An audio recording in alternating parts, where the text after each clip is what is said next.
여러분 안녕하십니까? 여수 MBC 뉴스데스크입니다. 납북 어부 문제 기획 보도 이어갑니다. 50년 전 월북과 간첩 혐의로 유죄 판결을 받았던 납북 어부 신평옥 씨가 재심 청구를 앞두고 있습니다. 신 씨의 사건이 반공법 처벌 대상을 확대한 대표적인 대법원 판례였던 만큼 신 씨의 재심 청구는 보다 더 주목을 받고 있습니다. 강서영 기자입니다. 지난 1971년 5월 납북됐다 1년여 만에 귀환한 여수선적 독립호 선장 신평옥 씨. 고국으로 돌아온 신 씨를 기다리고 있던 건 수사당국의 모진 고문과 취조였고 법원은 그 수사 기록에 기반해 신 씨에게 월북과 간첩 혐의로 징역 1년 6개월을 선고했습니다. 근데 그 당시에는 변호사도 변호사는 빨갱이니까요. 그 당시에는 변호사도 나 변론을 해주면 나고 50년이 지난 지금 신 씨는 법원의 재심 청구를 앞두고 있습니다. 신 씨가 제대로 된 영장 집행 절차도 없이 불법으로 구금됐고 고문을 통한 허위 자백을 근거로 유죄가 선고됐다는 겁니다. 신 씨가 영장 발부도 없이 구금된 정황은 여러 기록에서 확인되고 있습니다. 1972년 5월 12일자 조선일보 기사에는 인천항으로 귀환한 독립호 선장 신 씨와 선원들이 인천지검에 의해 구속됐다는 내용이 나와 있습니다. 그러나 신 씨의 신병이 기록된 수용자 신분장에는 이보다 한 달여가 지난 1972년 6월 9일에서야 구속영장이 발부된 것으로 나와 있습니다. 이 불법한 수사 과정에서 발생한 증거들은 위법 수집 증거이고 그걸로 유죄 판결이 됐으니 그거는 이제 위법하다는 것이죠. 특히 신 씨의 대법원 판결은 간첩 혐의의 미필적 고의를 과도하게 인정해 처벌 대상을 넓힌 대표적인 판례로 알려져 있습니다. 은연중에라도 북한의 역으로 들어갔다면 사회통념상 북한과의 회합이 있었다고 봐야 한다며 유죄를 선고했었던 겁니다. 법조계는 다른 판결의 근거가 된 사례인 만큼 신 씨의 재심 청구가 중요한 의미가 있을 것으로 분석하고 있습니다. 이 대법원 판례 법리가 적용이 되어서 유죄 판결을 받으셨던 분들도 굉장히 많을 것 같습니다. 이 법리가 완전히 폐기되고 그리고 억울하신 분들의 명예가 다시 회복되는. 전남 동부 지역 납북 어부 피해자의 한 줄기 진실규명 움직임이 소외되던 국가폭력 사건의 진실을 밝히는 실마리가 될 거란 기대감이 높아지고 있습니다. MBC 뉴스 강서영입니다. 최근 고흥군 수출개척단이 고흥 유자와 생강 가공식품을 가지고 유럽에 다녀왔습니다. 기초지자체로는 이례적인데요. 70억 원이 넘는 농산물 수출이라는 성과와 함께 새로운 판로 개척의 가능성을 여는 계기가 됐습니다. 최우식 기자입니다. 공영민 군수를 단장으로 하는 고흥군 수출 개척단이 최근 체코와 이탈리아에서 5개 현지 유통 법인과 530만 달러, 76억 원 상당의 수출 협약을 체결하고 돌아왔습니다. 2019년 첫 수출 개척단이 다녀온 이후 유럽 시장에서 좋은 반응을 보여온 유자와 생강이 이번 개척단의 전략 품목이었습니다. 특히 고흥 유자와 생강이 단순히 차가 아닌 식재료로 유럽에 수출되고 또 유럽인들의 식탁에 유자와 생강이 식재료 소스로 올라가는 시장을 개척했다는 점이고요. 그동안 코로나19 여파로 추가적인 마케팅이 어려웠는데도 유자와 생강은 꾸준히 인기를 끌었고 특히 미래 식재료 시장에서 블루오션으로 불리는 소스 시장을 공략할 수 있는 길이 열린 겁니다. 기초지자체 단독으로 그리고 농산물로만 이 같은 규모의 수출 협약을 체결한 것은 매우 이례적이고 획기적인 성과입니다. 또 앞으로 있을지 모를 무역 분쟁에 대비해 현지 법무법인과 업무 협약을 맺고 지역의 농산물과 농민을 보호할 방편도 마련했습니다. 고흥군은 이번에 다녀온 체코와 이탈리아를 교두보로 유럽 전역으로 고흥의 농산물을 수출하겠다는 구상입니다. 유자 석류 축제 시에 유럽 현지 바이어와 인플루언서들을 초청하는 등 수출 시장 확대를 위한 수입국 정보와 현지인들의 그 소비 성향에 대응할 수 있는 제품 개발과 생산 체계를 구축해 나갈 계획입니다. 이번 수출 개척단의 성과는 공급 과잉, 홍수 출하라는 국내 시장의 한계를 극복하고 농민들은 생산에만 전념할 수 있는 계기가 될 전망입니다. MBC 뉴스 최우식입니다. 오늘 오전 9시쯤 여수 국가산업단지 내 한국실리콘 공장에서 화학물질이 유출됐습니다. 하지만 다행히 인명피해는 없었고 노후 배관 철거 작업 중 탱크가 5cm가량 찢어지면서 탱크 안에 남아있던 증기가 소량 새어나와 연기가 발생한 것으로 확인됐습니다. 소방당국은 일단 폭발 사고는 아닌 것으로 보고 정확한 사고 경위를 조사하고 있습니다. 오늘 오전 9시쯤 여수 장군도 인근 해상에 검은 기름띠가 보인다는 신고가 접수돼 해경이 긴급 방제에 나섰습니다. 해경에 따르면 기름띠는 거북선대교에서 신월동 넘내리 방파제까지 6에서 7km가량 넓게 퍼진 것으로 보입니다. 해경은 경비함정 15척과 항공기 1대 등을 급파해 방제 작업을 실시했으며 선박 연료인 벙커유가 유출된 것으로 보고 정확한 원인을 조사하고 있습니다. 윤석열 정부 출범 후 첫 국정감사가 내일부터 20여일 동안 진행됩니다. 광주 전남 주요 기관들의 국감 일정과 쟁점을 송정근 기자가 설명해드립니다.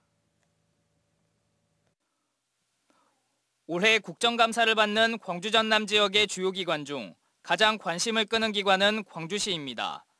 지난 2018년 이후 4년 만에 단독 피감 기관으로 확정됐고 그동안 지역 현안이 그 어느 지역보다 많았기 때문입니다. 오는 20일 광주시청에서 열리는 광주시 국감에선 지난해와 올해 잇따라 터졌던 HDC 현산 붕괴 사고와 관련된 이슈와 복합 쇼핑몰 유치 등이 쟁점으로 떠올랐습니다. 붕괴 사고 이후 시가 교통건설 현장의 안전대책을 어떻게 마련했는지, 국가지원형 복합 쇼핑몰과 관련해 광주시가 요구한 국비 9천억 원 지원이 타당한지 등을 살펴본다는 계획입니다. 이와 함께 공사 지형과 공사 추진이 불투명하다고 알려진 지하철 2호선의 사업계획 방향과 공기 단축 방안 등이 논의될지 관심이 쏠리고 있습니다. 광주시 앞으로 미래 먹거리 사업, 그리고 또 광주에 대한 일자리 부분, 그리고 그동안에 이루어내지 못했던 주민의 수건 사업, 이런 부분을 집중적으로 저희 민주당은 아마 점검할 계획입니다. 예. 국회는 오는 4일부터 24일까지 국정감사를 진행하는데 광주 전남 지역의 피감 기간은 5일 국립아시아전당을 시작으로 7일에는 5.18 진상규명조사위, 11일에는 한전, 12일에는 전남대, 20일에는 광주시청과 광주경찰청이 차례로 국정감사를 받게 됩니다. 5.18 진상조사위 국감에선 최근 옛 광주교도소 부지에서 발견된 유골과 관련된 질의가 관심을 끌고 있고 올해 상반기에만 영업적자 14조 원을 보이며 전년도보다 적자폭이 심화된 한전에 대해선 대규모 적자 자구 방안에 대한 질문이 이어질 것으로 보입니다.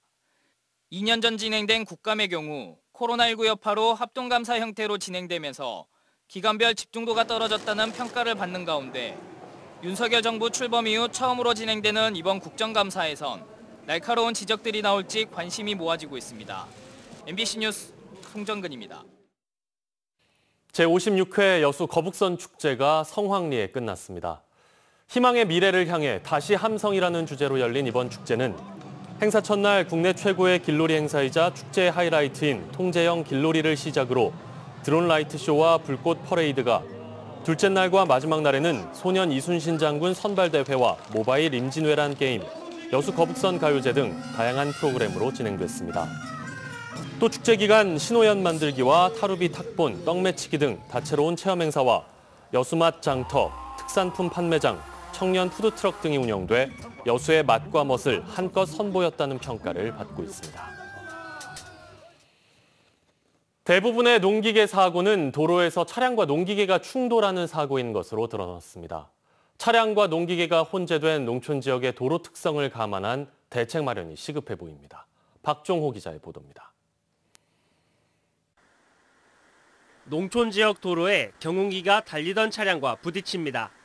경운기 위 운전자는 경운기를 멈추려 안간힘입니다. 농촌 도로를 달리던 이 차량은 캄캄한 곳에 서 있던 경운기와 충돌합니다. 차로 폭이 좁고 굽이 길이 많은 농촌 지역 도로는 차량들이 제한 속도를 지키지 않는 경우가 많습니다. 농기계는 속도가 느리고 회전 반경이 큰 만큼 자동차가 빠르게 지나갈 경우 대처하기가 어렵습니다. 그다음에 이제 우리가 이면도로 나갈 때 잘 안 보이니까 반사형들이 잘 설치가 안 돼 있는 데가 있어가지고 우리는 이제 농기계는 조속인데 차들은 가속으로 지나가니까 이제 농기계를 추돌하는 사고들이 많이 나. 최근 5년간 발생한 농기계 교통사고 10건 중 6건은 농기계가 도로 위에서 차량과 충돌한 사고였습니다.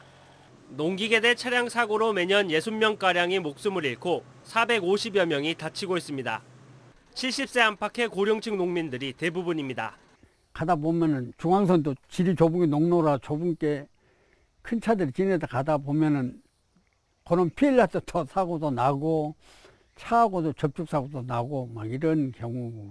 농기계 뒤쪽에 차량들이 인식할 빛 반사판 등을 붙이고 있지만 근본적인 사고 대책으로는 역부족. 농촌 도로에서 차량과 농기계를 완전 분리하는 건 불가능한 만큼 차량 운전자들에게 농기계 출현 가능성을 적극적으로 알리는 장치가 시급합니다. 또 야생동물 출현 가능성이 높은 곳에 설치되는 야생동물 출현 지역 표지판처럼 농기계 운행 잦은 곳을 분류할 필요도 있습니다. 당연히 도로 위에서 했던 그 농기계 사고도 이 농민들의 일상이 연결된 지점이기 때문에 그런 그 도로 표지판이라든가 어린이를 위한 어린이 보호구역, 위한 노인 보호구역은 있지만 농민을 위한 보호구역은 농촌 도로 어디에도 없습니다. MBC 뉴스 박종호입니다. 전라남도가 문화재청에 내년 문화재 활용 사업으로 7개 분야 70억 원을 확보했습니다. 주요 사업으로는 최초의 충무공 사당인 여수 충민사를 활용한 승리의 바다, 백성의 바다가 새로 추가됐고 2021년 문화재청 주관 지역문화재 활용 사업 우수 사업에 선정된 광양의 생생김여행 등 14건이 계속 사업으로 반영됐습니다.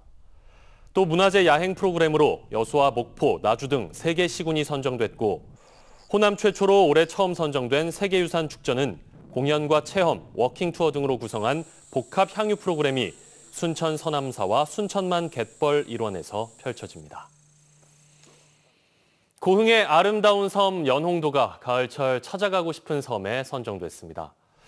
행정안전부는 최근 한국섬진흥원과 함께 섬 지역 관광 활성화를 위해 전국 섬을 대상으로 걸어봐 섬과 마시섬, 물들어섬 등 3가지 주제로 가을철 가볼 만한 섬 9곳을 선정했으며 고흥 연홍도는 걸어봐 섬에 포함됐습니다. 연홍도는 발길이 닿는 곳마다 특별한 아름다움을 느낄 수 있는 힐링 여행지로 각광받고 있으며 고흥구는 버려진 쓰레기를 재활용해 섬 전체를 미술관으로 꾸며 마을 재생의 성공적인 사례로 만들어가고 있습니다. 여수 상공회의소가 순천 완주 간 고속도로와 남해 고속도로 연결, 여순 간 자동차 전용도로의 고속도로 승격을 촉구하고 나섰습니다.